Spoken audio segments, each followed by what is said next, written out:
नमस्कार दोस्तों, आपके अपने YouTube चैनल साहित्य मंथन के मंच से मैं डॉक्टर सुमन श्री आप सभी का हार्दिक स्वागत करती हूँ। दोस्तों, इतने कम समय में इतना प्यार और सहयोग देने के लिए आप सभी का तहे दिल से शुक्रिया। मैं आप सभी का धन्यवाद करती हूँ। और जैसा कि आप सब जानते हैं कि हम कर रहे हैं यूनिट 5 यानी कि इकाई 5, और इसी क्रम से हम अपनी सभी यूनिट्स को यानी कि यूनिट 1 से लेकर यूनिट 10 तक सभी यूनिट्स की पूरी जो पाठ्य सामग्री है जो हमारी यूजीसी नेट में लगी हुई है उसको क्रम से करते रहेंगे और आप उसको साथ साथ अच्छे से कंठस्थ करते रहें। दोस्तों, आज के इस क्रम में हम कर रहे थे यूनिट 5 यानी कि इकाई 5, और इसमें हम सच्चिदानंद हीरानंद वात्स्यायन अज्ञे जी की कविताएं कर रही हैं जो कि हमारे पाठ्यक्रम में लगी हुई हैं। जैसा कि आप सब जानते हैं कि अज्ञे जी की 5 कविताएं हमारी यूनिट 5 हिंदी कविता में लगी हुई हैं, और इससे पहले हमने अज्ञे जी की जो 2 कविताएं हैं बाजरे की कलगी और यह दीप अकेला, ये जो कविताएं हैं इनकी हम विस्तृत व्याख्या शब्दार्थ सहित कर चुके हैं। और आज हम जिस कविता को करेंगे उसका नाम है हरी घास पर क्षण भर। दोस्तों, जैसा कि आप सब जानते हैं कि अज्ञे जी हमेशा अपनी जो कविताएं हैं उनमें नए उपमान, नए बिंब और नए प्रतीकों के लिए बहुत अधिक प्रयोग करते हैं और उनके लिए ही वे जाने जाते हैं। और जो ये कविता है हरी घास पर क्षण भर, ये कविता 1949 ईस्वी में जब अज्ञे जी इलाहाबाद में थे तब उन्होंने ये कविता लिखी थी। दोस्तों, किसी भी कविता को समझने से पहले उसकी जो पृष्ठभूमि है उसके बारे में अगर हमें थोड़ी सी जानकारी प्राप्त हो जाती है तो हमें उस कविता को समझने में आसानी होती है। इस कविता में जो नायक है और नायिका है, ठीक है, उन दोनों के बीच में संवाद होता है, यानी नायक अपनी नायिका से कुछ कहता है और नायिका है वो अपने नायक से कुछ कहती है। इस तरह की जो वार्तालाप है, संवाद है, वो इस कविता में कहा गया है। और वही आगे चलकर जब हम पूरी कविता पढ़ेंगे तो उसमें हम देखेंगे कि उसमें मैं और तुम के रूप में, यानी ये ऐसे प्रतीकों के रूप में नायक और नायिका को संबोधित किया गया है। और इस कविता में जो शहरी मध्य वर्गीय जो जीवन है उसमें प्रेम को किस रूप में देखा जाता है, इस चीज़ का वर्णन है वो मुख्य रूप से इस कविता में किया गया है। और जैसा कि हम आगे इस कविता को पढ़ेंगे तो इसमें हम देखेंगे कि प्रेम और करुणा है उसको किस रूप में जो मध्य वर्गीय जो शहरी लोग हैं वो उस प्रेम और करुणा को किस रूप में देखते हैं। अज्ञे जी के जो नए प्रतिमान जो स्थापित किए हैं इस कविता में, ये प्रकृति के प्रति जो अतिशय, जिसको हम कह सकते हैं कि अत्यधिक आत्मीयता और जो नगरीय जीवन है उसकी विडंबना की जो अभिव्यक्ति है वो इस कविता में हमें देखने को मिलेगी। और हरी घास क्षण भर है, इसमें हम जो आधुनिक जो मनुष्य है यानी जो आधुनिक मानव है उसके मन की भावनाएं हैं वो किस प्रकार से अभिव्यक्त इस कविता में हुई हैं उनका भी वर्णन हम यहाँ देखेंगे। जो हरी घास क्षण भर कविता है इसके बारे में कुछ महत्वपूर्ण तथ्य हैं जिनको हमें जानना अत्यंत ही आवश्यक है, क्योंकि इसमें जो नैसर्गिकता है यानी जो प्राकृतिक जो प्राकृतिक दृश्य हमें दिखाई देते हैं और जैसे प्राकृतिक जो प्रतिमान हमें दिखाई देते हैं वो स्वयं में ही हमें आनंदित करने वाले और संयमित होने के लिए प्रेरित करते हैं कि जिस प्रकार से हरी घास को हम देखते हैं तो उससे हमें एक आनंद की अनुभूति होती है और हमें अपने आप पर संयम की अनुभूति होती है। उसी प्रकार से जो अज्ञे जी हैं उन्होंने इस कविता में ऐसे नए प्रतिमानों को स्थापित किया है। और कवि इस कविता में जो नगरीय जीवन है, देखिए जैसा कि हम सब देख रहे हैं कि नगरीय जीवन है वो नगर का जो जीवन है, शहरी जीवन है, उसमें जो आपाधापी लगी रहती है, दौड़ लगी रहती है एक दूसरे से आगे निकलने की, यानी जो नगरीय जीवन की आपाधापी से उस सब जो परिस्थितियां हैं उन सब को भूलकर एक सहज यानी एक सरल जीवन की ओर, यानी एक सहज और सरल जो भावपूर्ण जो क्षण होते हैं उनको जीना चाहते हैं। इस कविता में हम देखेंगे कि जो शहरी और जो नगरीय जो आपाधापी है उसको छोड़कर एक जो शांति का प्रतीक है, जो सहज भावपूर्ण जो जीवन है, उसको यहाँ पर कवि है वो इस कविता के माध्यम से प्रस्तुत करना चाहते हैं। और ये जो कविता है ये हमें इतना आनंदित करती है कि जब हम इस कविता को पढ़ते हैं तो हमें एक आनंद की अनुभूति होती है और हमें लगता है कि जैसे दुनिया है वो थम सी गई है ना। क्योंकि कई बार जब हम अत्यधिक संघर्ष करते करते जब थक जाते हैं तो ऐसी कविताओं को जब हम पढ़ते हैं तो हमें आनंद की अनुभूति होती है। और वही आनंद की अनुभूति मानव के मन को कराने के लिए जो अज्ञे जी हैं वो इस कविता के माध्यम से यहाँ पर प्रस्तुत करते हैं। लेकिन अज्ञे जी का ये उद्देश्य नहीं था कि हम सब कुछ छोड़ छाड़ कर शांति से एक जगह पर बैठ जाएं, क्योंकि ऐसे तो हमारा जीवन चलता ही नहीं है। ठीक है, यानी कि अज्ञे जी ये चाहते हैं कि नगरीय जो जीवन है उससे कुछ क्षण भर के लिए, देखिए इसमें एक शब्द प्रयोग हुआ है क्षण भर, यानी कि कुछ पल के लिए हमें उस आनंद की अनुभूति के लिए क्षण भर तो हम उस आपाधापी या उस भाग दौड़ से क्षण भर के लिए तो रुक सकते हैं, लेकिन ऐसे हमारा जीवन रुकने से हमारा जीवन चलेगा नहीं। इसलिए अज्ञे जी हैं वो जो नगरीय जीवन है यानी जो शहरी जीवन है या जो हमारा संघर्षपूर्ण जीवन है, अज्ञे जी हैं वे सहज और भावपूर्ण क्षण भर है वो उस क्षण को जीना चाहते हैं। इस बारे में हम चर्चा कर चुके हैं। लेकिन इसका अर्थ ये नहीं है कि अज्ञे जी हैं वो नगरीय जीवन से पलायन करना चाहते हैं, यानी कि जो हमारे कर्तव्य हैं, जो हमारी जिम्मेदारियां हैं उनको तो पूरा करना ही है, लेकिन इस जो भाग दौड़ वाली जिंदगी से थोड़ा सा क्षण भर के लिए वो सुकून और वो जो आनंद है वो प्राप्त करना चाहते हैं। और इसी आधार पर ये कविता है कि जो शहरी जीवन है उसकी उस भागदौड़ भरी जिंदगी से क्षण भर के लिए वो शांति पाना चाहते हैं, यानी आनंदित होना चाहते हैं। ठीक है, और ऐसा तो ये बिल्कुल नहीं है कि कवि कहना चाहते हैं कि हमें अपने जो सारे कर्तव्य हैं, अपने जो कार्य हैं उनसे पलायन करना नहीं चाहते। ठीक है, इसका अर्थ ये बिल्कुल नहीं है कि कवि है वो अपने कर्तव्य से विमुख होना चाहते हैं। ठीक है, तो ये जो भाव था ये इस कविता का मूल भाव था। और कवि कहते हैं कि जो हमारे जितने भी जो कर्तव्य हैं उन्हें तो हमें पूरा करना ही होगा, क्योंकि जो कर्तव्य हैं, जीवन है, उसको जीना है। और अपने जो कर्तव्य हैं उनको पूरे करते रहते ही भी हमें कुछ क्षण भर ऐसा अपने जीवन का कुछ क्षण ऐसे निकालने होंगे जिसमें हमें थोड़ा सा सुकून प्राप्त हो सके और दोबारा से हमारे अंदर ऊर्जा का संचार हो सके।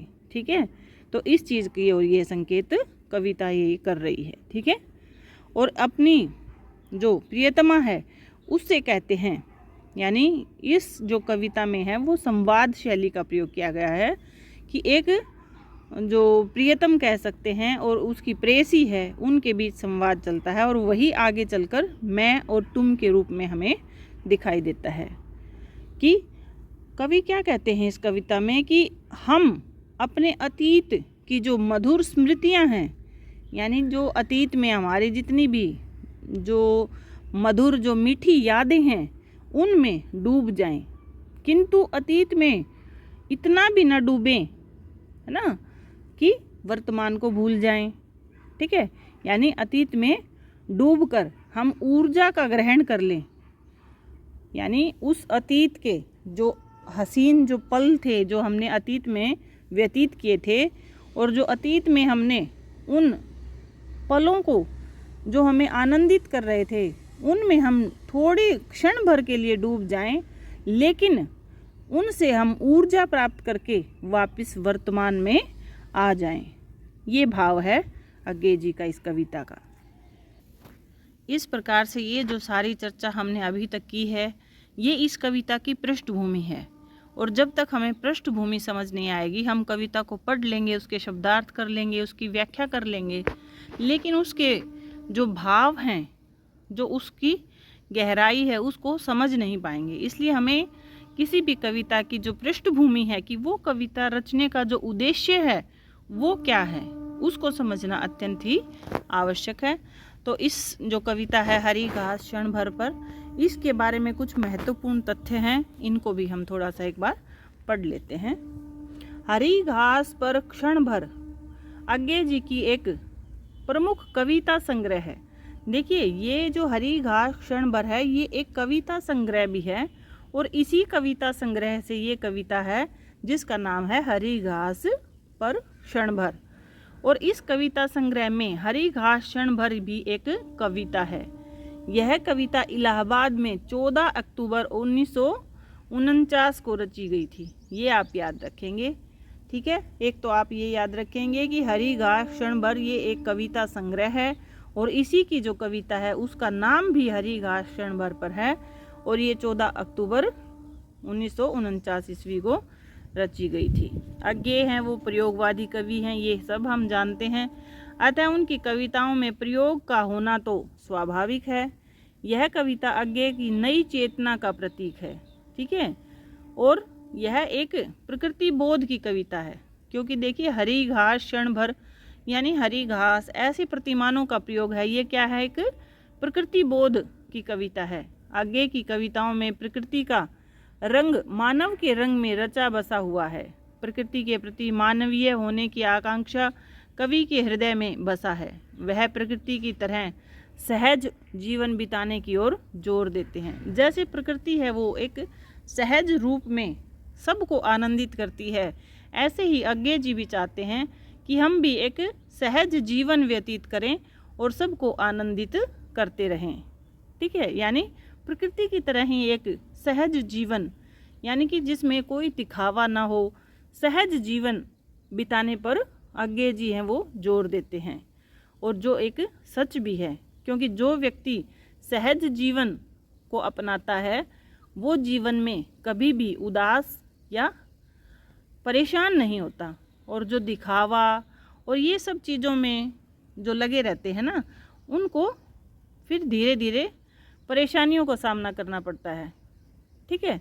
इसलिए हमें अपना सादा जीवन जीना चाहिए, अच्छे विचार रखने चाहिए, शुद्ध विचार रखने चाहिए, और अपना जो मैत्री भाव है, यानी जो हमारी मित्रता के जो संबंध हैं, वो भी एक ऐसे अच्छे मानव से रखने चाहिए जो हमें सही दिशा निर्देश दे सकें, और हमारे अंदर एक जो पॉजिटिव एनर्जी कह सकते हैं कि वो उसका संचार हो सके, ठीक है। क्योंकि आजकल ऐसे लोग हैं जो मानव को पथभ्रष्ट करने में, यानी गलत आदतों में लगाने में काफ़ी माहिर हैं। इसलिए हमें ऐसे लोगों से भी बचना चाहिए, और प्रकृति की तरह ही हमें एक सहज और सादा जीवन जीना चाहिए जो सबको आनंदित करने वाला हो। और अज्ञे जी क्या कहना चाहते हैं कि आजकल जो बनावटीपन है, यानी बनावटीपन, जो दिखावा है और जो औपचारिकता है, वो मानव के जीवन को कृत्रिम बना दिया है। यानी उसमें कोई जो प्राकृतिक सौंदर्य है या प्राकृतिक जो चेतना है वो उसके अंदर नहीं रह गई है, मानो वो एक कृत्रिमता का रूप धारण उसने कर लिया है। कवि इस कृत्रिमता को जीवन से हटाने के पक्षधर हैं, यानी कि अज्ञे जी चाहते हैं कि जो ये कृत्रिम जीवन है इससे दूर ही रहें, यानी उसको हटाने के पक्षधर हैं, और जो प्राकृतिक जो स्वाभाविक जीवन है उसको जीने की ओर संकेत करते हैं इस कविता के माध्यम से। वे इस कविता में मानव को प्रकृति की तरह सहज और सौम्य होने का न्योता देते हैं। सौम्य मतलब बिल्कुल ही सौम्य भाव, यानी बिल्कुल आनंद का रूप जिसमें हमें मिल सके, ठीक है।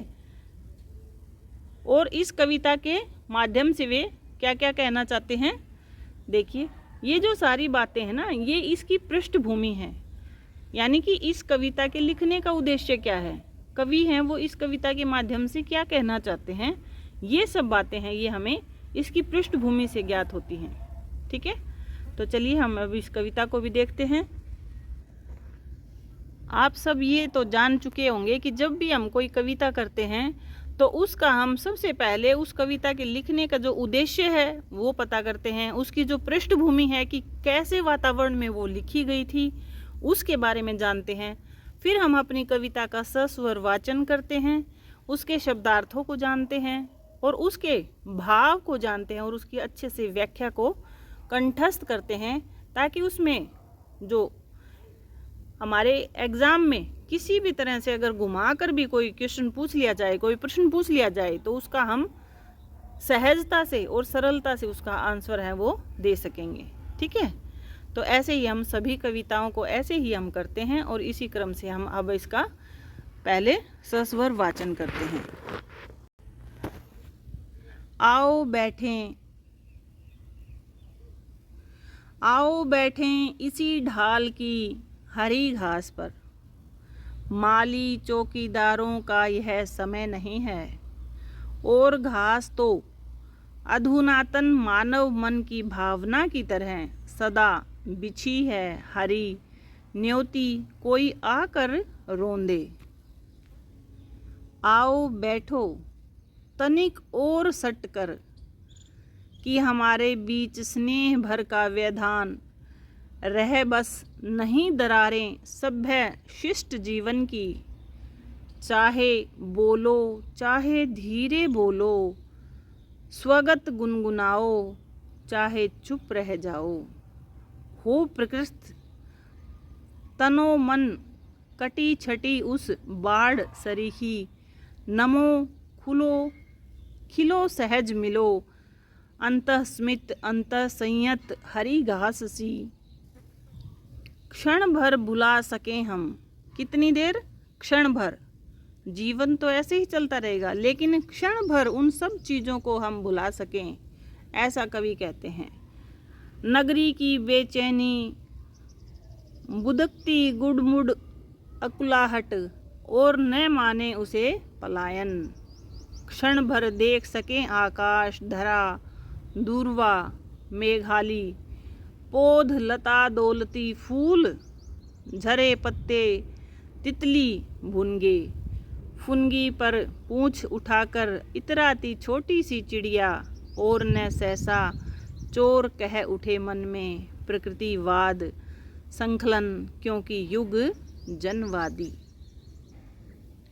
क्षण भर हम न रहें रहकर भी, यानी कि हम प्रकृति में इतना खो जाएं कि एक क्षण के लिए हम अपने आप को भूल जाएं, हम रहकर भी न रहें, इसका अर्थ यही है। सुने गूंज भीतर के सूने सन्नाटे में किसी दूर सागर की लोल लहर की, जिसकी छाती की हम दोनों छोटी सी सिरहन हैं, जैसे सीपी सदा सुना करती है, क्षण भर लय हो मैं भी तुम भी, और न सिमटे सोच की हमें न अपने से भी बड़ा किसी और को अपार क्यों माना, क्षण भर अनायास हम याद करें तिरती नाव नदी में,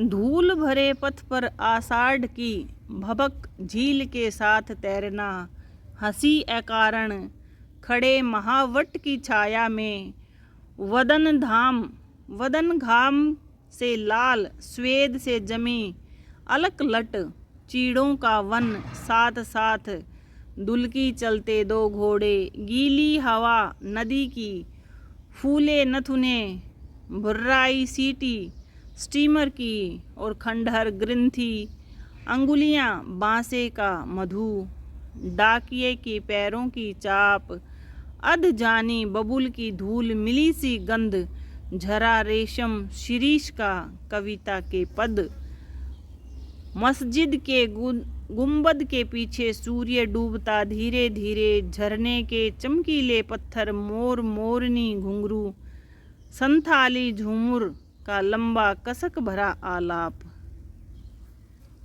रेल का आह की तरह धीरे धीरे खिंचना, लहरें, आंधी, पानी, नदी किनारे की रेत पर बीते भर की छाह झाड़ की, अंगुल अंगुल नाप नाप कर तोड़ें तिनकों का समूह, लू मौन। ये देखो एक शब्द है ना जो मौन, ये बहुत गहरा अर्थ लिए हुए है। याद कर सकें अनायास और न माने, यह अतीत के शरणार्थी हैं। स्मरण हमारा जीवन के अनुभव का प्रत्यावलोकन, हमें न हीन बनावे प्रत्यभिमुख होने के पाप बोध से। आओ बैठो क्षण भर। यह क्षण हमें मिला है नहीं नगर सेठों की फयाजी से, हमें मिला है यह अपने जीवन की निधि के ब्याज सरीखा। आओ बैठो क्षण भर तुम्हें निहारूं, आओ बैठो क्षण भर तुम्हें निहारूं, अपनी जानी एक एक रेखा पहचानूं, चेहरे की, आँखों की, अंतर मन की और हमारी साझे की अनगिन स्मृतियों की, तुम्हें निहारूं, तुम्हें निहारूं। झिझक न हो कि निरखना दबी वासना की विकृति हो, धीरे धीरे धुंधले में चेहरे की रेखाएं मिट जाएं, केवल नेत्र जगें उतनी ही धीरे। हरी घास की पत्ती पत्ती भी मिट जावे, लिपट झाड़ियों के पैरों में और झाड़ियों की धूल जावे क्षिति रेखा के मृषण धरांत में। केवल बना रहे विस्तार हमारा बोध मुक्ति का, सीमाहीन खुलेपन का। चलो उठो, चलो उठें अब तक हमें थे बंधु सैर को आए। देख है क्या ये हरी घास पर लोटपोट होते, सत मैया शोर मचाते और रहे बैठे तो लोग कहेंगे, और रहे बैठे तो लोग कहेंगे, धुंधले में डूब के प्रेमी बैठे हैं। वह हम हो भी तो यह हरी घास क्षण ही जाने, जिसके खुले निमंत्रण के बल जग ने सदा उसे रोंदा है और वह नहीं बोली। नहीं सुने हम वह नगर की नगरियों की, जिनकी भाषा अतिशय चिकनाई है साबुन की। देखिए जिनकी भाषा कैसी है, उसमें इतनी चिकनाई है साबुन जैसी, किंतु नहीं है करुणा। चिकनाई इतनी है साबुन की जैसी, यानी मीठे इतने बोलते हैं जैसे साबुन के जैसे चिकने मीठे हैं जैसे, है ना, लेकिन उनके अंदर करुणा बिल्कुल भी नहीं है। उठो चलें प्रिय, कि हे प्रिय उठो और चलो। अब ये इलाहाबाद में ये अज्ञे जी ने ये कविता लिखी थी 14 अक्टूबर 1949 ईस्वी को। ठीक है, देखिए दोस्तों, इस कविता को जब हम पढ़ते हैं तो इसमें कोई भी ऐसे जो कठिन शब्द हैं उनका प्रयोग नहीं हुआ है। ये सहज रूप से हमें समझ में आती है, लेकिन इसके कुछ मुख्य बिंदु हैं जिनको हमें समझना ज़रूरी है। सबसे पहले तो इस कविता में कवि क्या चाहते हैं कि अतीत की जो मधुर स्मृतियां हैं, यानी जो हमारे जो अतीत की जो मीठी यादें हैं उनमें डूब जाएं, किंतु अतीत में इतना भी ना डूबें कि वर्तमान को भूल जाएं, है ना। यानी अतीत में कुछ क्षण भर के लिए डूब जाएं और उनसे ऊर्जा ग्रहण करके हम वापस वर्तमान में लौट आएं। एक मुख्य बिंदु तो ये है इस कविता का। दूसरा क्या कहना चाहते हैं कि कवि कि अपनी जो प्रियतमा है, यानी कि उसकी जो प्रेयसी है, उसको निहारना चाहते हैं, केवल निहारना चाहते हैं। ठीक है, किंतु निहारना है जो अपनी जो प्रेयसी है या जो अपनी प्रियतमा है उसको निहारना, उसमें क्या नहीं है, वासना नहीं है। वासना की विकृति उसके अंदर बिल्कुल नहीं है। ऐसा नहीं है कि उसको वासना की नज़र से देखें, सिर्फ अपनी प्रियतमा को, अपनी प्रेयसी को, जिसे वो अपने आप से भी ज़्यादा प्रेम करता है, वो सिर्फ उसको निहारना चाहता है। ठीक है, दूसरा पॉइंट ये है इसमें। तीसरा, जो सीमाहीन, यानी कि जिसकी कोई सीमा ना हो, यानी कि जो विस्तार है, सृष्टि का विस्तार है, प्रकृति का जो विस्तार है वो कैसा है, सीमाहीन है और उसमें खुलापन है। बस उस जो प्रेमी है वो अपनी प्रियतमा को ऐसे स्थान पर ले जाकर सिर्फ निहारना चाहता है जहाँ पर कोई सीमा ना हो, यानी सीमाहीन विस्तार वहाँ पर हो, खुलेपन का जीना, यानी वहाँ पर कुछ क्षण भर के लिए खुलेपन में वो जीना चाहता है। ठीक है। और जब हम इन पंक्तियों को पढ़ते हैं तो जो प्रियतमा की जो चेतना है, यानी कि उसकी जो प्रेयसी है, उसकी चेतना है, उसकी गहराइयों में प्रवेश करना चाहता है। उसके बाहरी शरीर से उसको प्रेम नहीं है, उसकी चेतना की, यानी उसकी चेतना की गहराई में वो प्रवेश करना चाहता है, यानी सिर्फ उसकी चेतना से वो प्रेम करता है और वो उसी व्यक्तित्व को देखना चाहता है। वो ऐसा नहीं है कि उसके बाहरी रंग रूप या सौंदर्य को देखकर खुश होना चाहता है या उसके अंदर वासना जागृत होती है, लेकिन वह अपनी प्रेयसी के जो चेतना है उसके अंदर वो प्रवेश करना चाहता है। और क्या चाहता है कवि? और जो पंक्तियां हम पढ़ेंगे उसमें जो कृत्रिमता शब्द आया है ना, कि जो सामाजिक जो बंधन है, ठीक है, वर्तमान में हम जब देखते हैं समाज में तो अनेक सामाजिक बंधन हैं, कहीं ना कहीं वो आवश्यक भी हैं, ठीक है, एक बैलेंस बनाने के लिए। तो लेकिन कुछ क्षण भर के लिए जो प्रेमी है वो अपनी प्रेयसी को इन सामाजिक बंधनों से मुक्त होकर, इन सामाजिक बंधनों से मुक्ति पाना चाहता है और कुछ क्षण भर के लिए इस कृत्रिमता से निजात पाना चाहता है और केवल उसकी चेतना में कुछ क्षण बिताना चाहता है जिससे उसको ऊर्जा प्राप्त हो सके। ठीक है। और लेकिन ये सब संभव ही नहीं है। क्यों संभव नहीं है? क्योंकि जो नगरीय लोग हैं, जो सामाजिक लोग हैं, वो क्या हैं, उन व्यक्तियों में जो नगरीय लोगों की जो भाषा है वो कृत्रिमता की मिठास से भरी हुई है। वो सिर्फ कृत्रिम चीज़ों में ही विश्वास रखते हैं, वो जो उस गहराई को है वो समझ नहीं पाते। और क्यों नहीं समझ पाते? क्योंकि उनके अंदर संवेदनहीन है वो लोग, उनके अंदर वो संवेदना ही नहीं है। ठीक है। और कवि उसी की ओर संकेत करते हैं कि उनकी जो भाषा है, जो नगरीय लोग हैं, जो सामाजिक लोग हैं, उनकी भाषा कैसी है? संवेदनहीन है, उनके अंदर कोई संवेदना नहीं है। और उनके जो भाषा में कैसी मिठास है, ऐसे साबुन की तरह उनके अंदर चिकनी चुपड़ी बातें करने वाले, जैसे साबुन चिकना होता है, तुरंत हाथ से फिसल जाता है, उसी प्रकार से वो भी अपनी बातों से तुरंत ही मुकर जाते हैं। ठीक है। तो कवि हैं जो यहाँ पर अज्ञेय जी हैं, वो उसी की ओर संकेत करते हैं कि जो नगरीय जीवन है वो संवेदना से रहित है, यानी उनके अंदर संवेदना नहीं है। और जो प्रियतम है वो चाहता है कि सिर्फ अपनी प्रेयसी के जो चेतना है उसके अंदर वो कुछ क्षण बिता सके जिससे उसको ऊर्जा प्राप्त हो सके। लेकिन ये बात है, ये सामाजिक लोगों को स्वीकार्य नहीं है। लेकिन फिर भी ये जब कविता अज्ञेय जी लिखते हैं तो वे क्या चाहते हैं कि कुछ क्षण भर के लिए इन जो कृत्रिम बंधनों से मुक्ति पाना चाहते हैं। इन कृत्रिमता से ऐसा नहीं है कि वो वर्तमान से पलायन करना चाहते हैं, वर्तमान में भी जीना चाहते हैं, लेकिन कुछ क्षण इस कृत्रिमता भरे जीवन से मुक्ति पाना चाहते हैं, इन बंधनों से कुछ क्षण भर के लिए मुक्त होना चाहते हैं। ठीक है। लेकिन ये जो समाज है ये क्या है? संवेदनहीन है, इनके अंदर ऐसी संवेदना बिल्कुल नहीं है। इसलिए कवि जो अज्ञेय जी हैं वो इसी ओर संकेत कर रहे हैं। और फिर वो अंतिम पंक्तियों में अपनी प्रेयसी से कहते हैं कि हे प्रेयसी उठो और हम चलते हैं।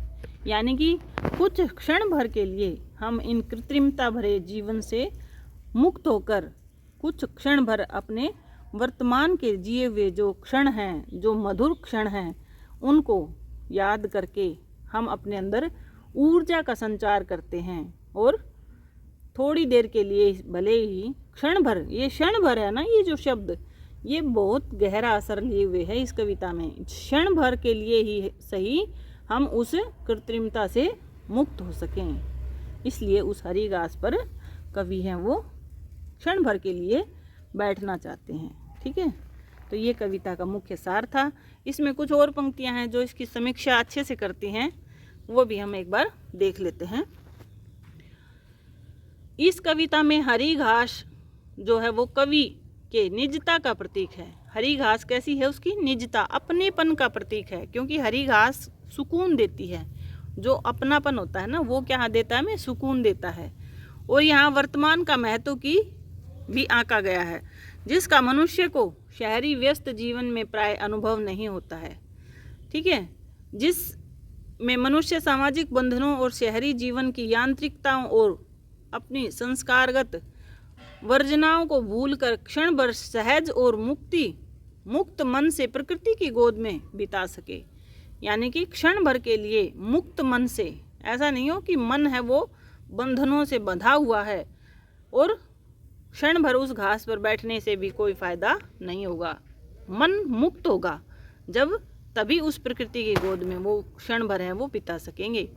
हरी घास तो हमेशा ही एक सहज और हमें निमंत्रित करती रहती है, और कोई उसे आकर उसे भी रोन देता है ना। यानी जो हरी घास है वो क्या करती है? हमें शांति और आनंदित करती है, लेकिन कुछ लोग ऐसे हैं जो उसको भी रोंद देते हैं। यानी हमारे मन पर इतने आघात करते हैं कि वो हरी घास के रोंदे हुए, जिस प्रकार हरी घास को रोंद देते हैं, उसी प्रकार से हमारा जो मन है वो भी हरी घास की तरह रोंदा हुआ सा प्रतीत होता है। यानी उस पर आघात होते हैं। हरी घास आधुनिक मानव मन को कि जो मन में दबी हुई छिपी हुई भावनाओं का प्रतीक है। ठीक है, और वो जो भावनाएं हैं वो कई बार तो हरियाली की तरह प्रतीत होती हैं, लेकिन कई बार वो भावनाएं हैं वो रोंदी हुई घास की तरह भी प्रतीत होती हैं। प्रकृति के बिंबात्मक वर्णन और विरोधाभास द्वारा शहरी और यांत्रिकता और सामाजिक वर्जनाओं की अभिव्यक्ति के द्वारा कविता के विभिन्न घटकों का सार्थक और नाटकीय संयोजन किया गया है। यहाँ पर इतना जो नाटकीय रूप से इसका संयोजन किया गया है, जो शहरी और यांत्रिक, यानी हमारा जो जीवन है वो यंत्रों से घिरा हुआ है। ठीक है, लेकिन इन सब से मुक्ति पाकर क्षण भर के लिए हम इन यंत्रों से दूर होकर कुछ पल शांति प्राप्त करना चाहते हैं। यही इस कविता का उद्देश्य है। और यांत्रिक जो शहरी यांत्रिकताओं पर व्यंग्य किया गया है। कविता को केवल प्रकृति चित्रण की कविता बनाने से बचाता है। ऐसा नहीं है कि केवल हरी घास क्षण भर पड़ते ही हमें ऐसा प्रतीत हो कि ये तो सिर्फ प्रकृति का ही वर्णन करने वाली कविता है। ऐसा बिल्कुल नहीं है, क्योंकि ये जो कविता है वो शहरी जो यांत्रिक चीज़ें हैं उन पर भी व्यंग्य किया गया है, और यह व्यंग्य कविता को चिंतनशील कविता का रूप प्रदान करता है। ठीक है, तो ये इसका मुख्य जो समीक्षा थी, इसका सार था। और ये कविता इतनी मतलब हमें भावुक भी कर देती है। तो इस कविता को जब हम मन से पढ़ते हैं ना, तब इसका भाव हमें अच्छे से समझ आता है। ठीक है, तो इस कविता का हमें अगर किसी भी तरह से कोई भी प्रश्न है इसमें से उठाकर पूछ लिया जाएगा तो हम उसका सहजता से उत्तर दे सकेंगे। ठीक है, तो इसी प्रकार हम सारी जो कविताएं हैं उनको ऐसे ही विस्तार से पढ़ते हैं, उसकी पृष्ठभूमि पढ़ते हैं, उसका सस्वर वाचन करते हैं, फिर उसके भाव को पढ़ते हैं। ठीक है, उसके शब्दार्थों को जानते हैं, और अंत में उसके जो मुख्य बिंदु हैं कि इस कविता को लिखने का जो कवि का उद्देश्य क्या है उसको भी हम अच्छे से समझते हैं। तो इसी प्रकार हम सारी जो कविताएं हैं, सारा जो पाठ्यक्रम है, यूनिट 5 ही नहीं बल्कि हमारी यूनिट 1 से लेकर यूनिट 10 तक जितना भी पाठ्यक्रम हमारा UGC नेट का लगा हुआ है उसको हम ऐसे ही विस्तार से समझाते हैं आपको, ताकि इसका लाभ आपको प्राप्त हो सके। ठीक है, और इस चैनल का सिर्फ एक ही उद्देश्य है कि आप सबको अपना जो उद्देश्य है, जो लक्ष्य है, आप उसको अच्छे से प्राप्त कर सकें।